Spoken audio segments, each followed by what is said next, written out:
a show of respect for the Queen, as the Duchess turns to bridal gown designer Givenchy again for their first joint engagement. Meghan's figure-hugging Givenchy dress was a show of respect for the Queen, a fashion commentator has said. The Duchess of Sussex opted for a regal monochrome number as she joined the Queen for their first official joint engagement in Cheshire on Thursday, proving herself an exemplary royal according to Lucas Armitage.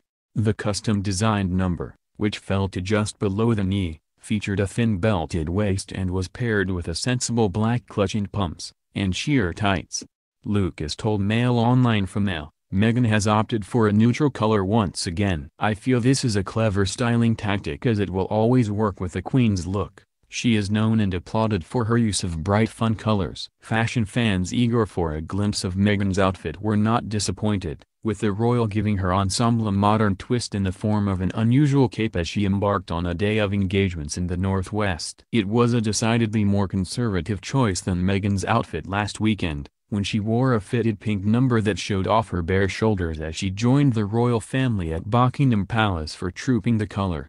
Her Majesty wore a pistachio-colored coat by Stuart Parvin and hat by Rachel Trevor Morgan. Her hat featured an elaborate floral decoration, and the monarch appeared to be wearing a floral print silk dress underneath. Commenting on their outfit choices, Lucas, the timeless added, train travel, for most of us, is a commute where we are in far too close proximity to other people. For the Queen and Meghan it's a much more regal affair.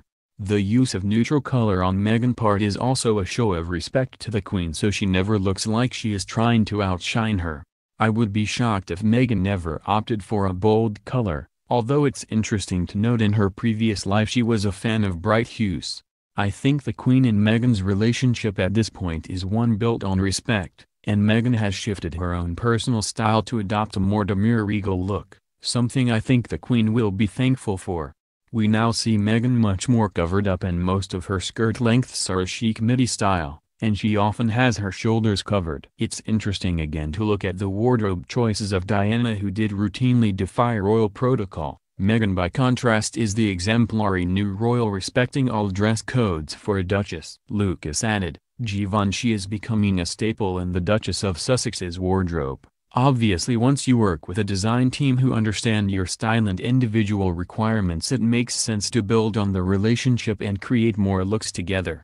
Meghan has opted for a much more designer wardrobe than some royals, but I feel on her part this may be due to wanting to make the perfect impression for her new in-laws. This has definitely paid off for her as she looks perfect for the occasion. I would maybe like to see a bit of her old style married in with this new regal look however. Speaking earlier this week, designer Stella McCartney spoke of her pride at making the stunning halter-neck dress for Meghan's evening wedding reception at Frogmore House, calling the commission a big deal. Speaking to the BBC, McCartney explained she was determined to get it right because the wedding reception would be Meghan's final appearance before taking